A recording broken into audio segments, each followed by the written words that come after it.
In the last 2 years, I have seen many applicants who do mistakes at the time of US visa interview that leads to visa rejection.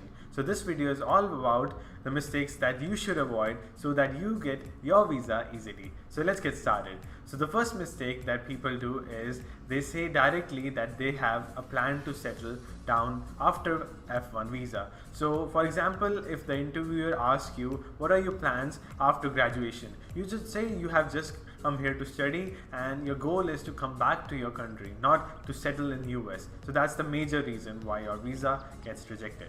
So the next reason is wrong answers. So for example, if they ask you a question that you don't know, you should directly say, sorry, I don't know the answer, but I can get back to you. You should not say wrong answer or just guess. You should not take that much pause to think about the answer. You should just say, sorry, I don't know the answer. So now the next mistake they do is indirect answers. So for example, if I ask you, where are you planning to stay in the US? So you should not make stories or say that I was living in my uncle's home 2 years ago, so I will live there. You should say directly that I have plans to live in my relative's house, I have plans to live in my school dorm, or I have plans to get an apartment for rent. So you should have a direct answer ready for every question. So coming to the next mistake they do is no clear answer to who's sponsoring you. So like for example, if I ask you who is going to sponsor you for your education, you should straight away say that your parents, or you are going to sponsor yourself by your own, or your bank or your government. Any direct answer is very important in this case. You should not say that I was getting sponsored for my Indian education by my uncle and my grandmother will sponsor me for US education. This is a story, so it should be avoided at most of the time. One of the most common mistakes done by most of the applicants is that they do not carry complete documents. Considering an example that even though you are not required to bring your transcripts for F1 visa, it is always a good idea to keep them handy. So for example, if you're very nervous at the time of your interview and if you say again while telling your class 12 score, then it can be suspicious and they can ask you that give us your transcript. So it is always a good idea to keep them handy and never be nervous.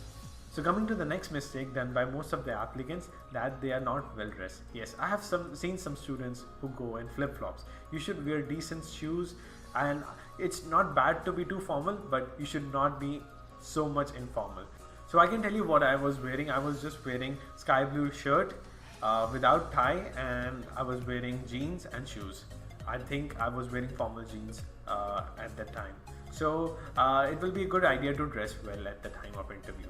So next mistake done by the applicants is that they have very bad history. So make sure you don't have any criminal records or any bad history, any bad travel history, or you have been detained at airport, or any type of bad history should be avoided. And if you have a bad history, you should have honest answers to that. If you did some mistakes, just say I did it, but I am planning to improve myself in the future.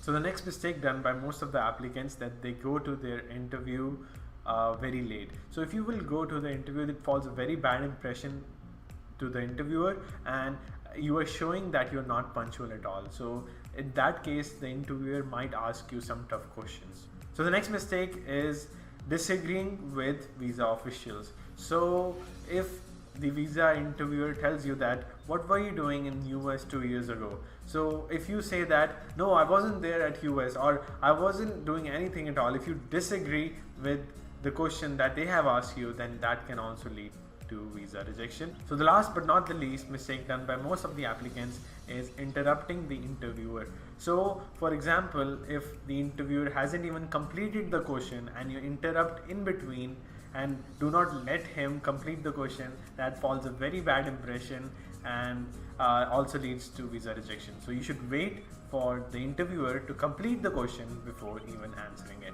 So that's pretty much it for today. Thank you so much for watching, and I will see you guys in the next one. Goodbye.